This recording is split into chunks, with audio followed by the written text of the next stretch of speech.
After weeks of buildup, Russia has, as you know now, launched a full-scale attack on Ukraine. Overnight, explosions echoed through the capital of Kyiv after Vladimir Putin declared the start of what he calls a special military operation. I'm just across the border in Lublin, Poland, where today we witnessed a spontaneous show of support from Ukrainians living here. Take a look.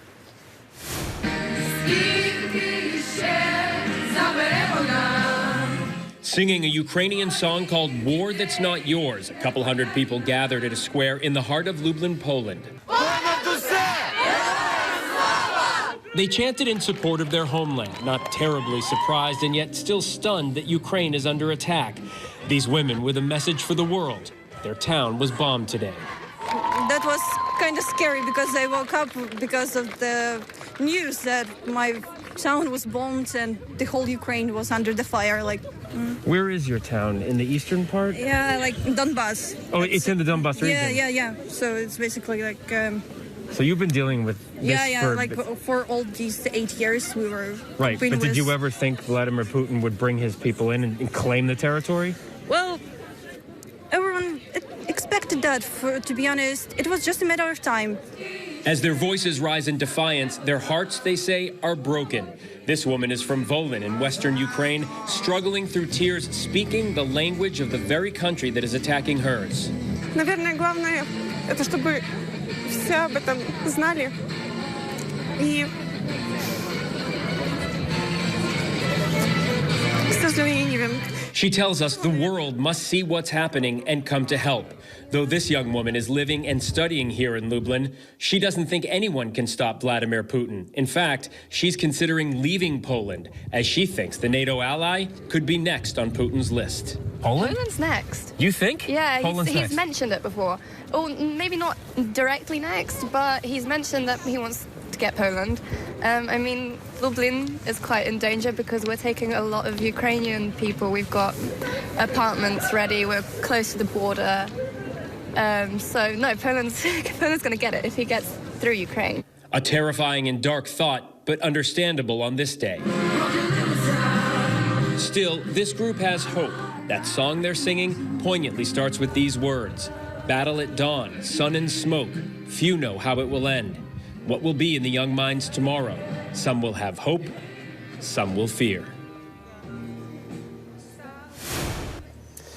A lot of national pride from Ukrainians living here in Poland. Again, that just kind of grew up around us out in the square behind me, and it was really remarkable to see the genuine sorrow and sadness they're feeling because they love their homeland and can't cross the border because it's too dangerous right now, Kira.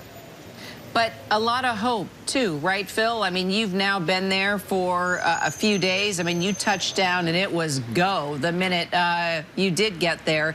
Kind of give me your overall impressions. You finally had a chance to get out into the square and take part and get to meet a lot of the different types of people that are gathered. Just your overall impressions as you've been covering this since you've been there this week. Well, Kira, today was specifically odd because it's a holiday here in Poland. It's Poland's version of Fat Tuesday. They call it Fat Thursday. And there were lines, dozens deep, of people waiting for donuts to indulge before Lent. And as we went down those lines, we talked to every single person. And as they're living their life and they're out and they're shopping and they're holding hands and they're walking with their kids, we saw a lot of children out in the square today. On their minds, one man told us, I can't stop thinking about it all day long. So they're living their lives here in Poland, but they know what's happening at the border. They know how many Ukrainians are going to need to come here for shelter, for safety, and yet it's kind of business as usual right now in this area of Poland.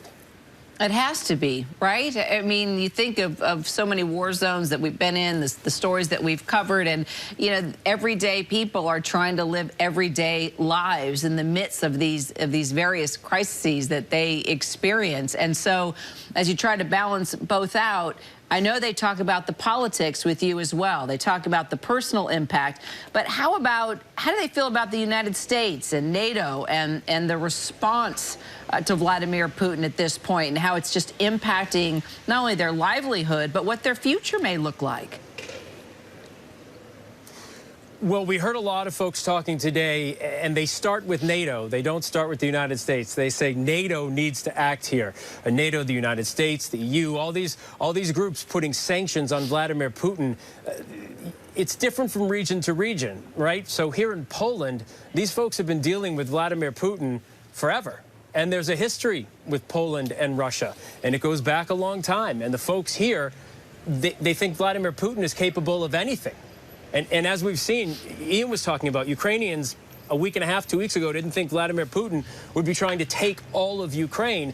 And Poles here, the Polish people here, never thought that it would be possible that Vladimir Putin might come across the border into Poland, into a NATO allied country. But today we heard from people, well, he's that close to the border. His troops are in Lviv. That's, an hour from the border. And they're concerned that this might be next. That's a whole other conversation. Oh, it is. And for the President of the United States as well. He said if indeed that were to happen, if Russia were to move into any NATO countries, the U.S. will be involved in an entirely different way. Phil Lipoff there on the ground for us in Poland. Phil, thanks so much. Hi, everyone. George Stephanopoulos here. Thanks for checking out the ABC News YouTube channel. If you'd like to get more videos, show highlights, and watch live event coverage, click on the right over here to subscribe to our channel. And don't forget to download the ABC News app for breaking news alerts. Thanks for watching.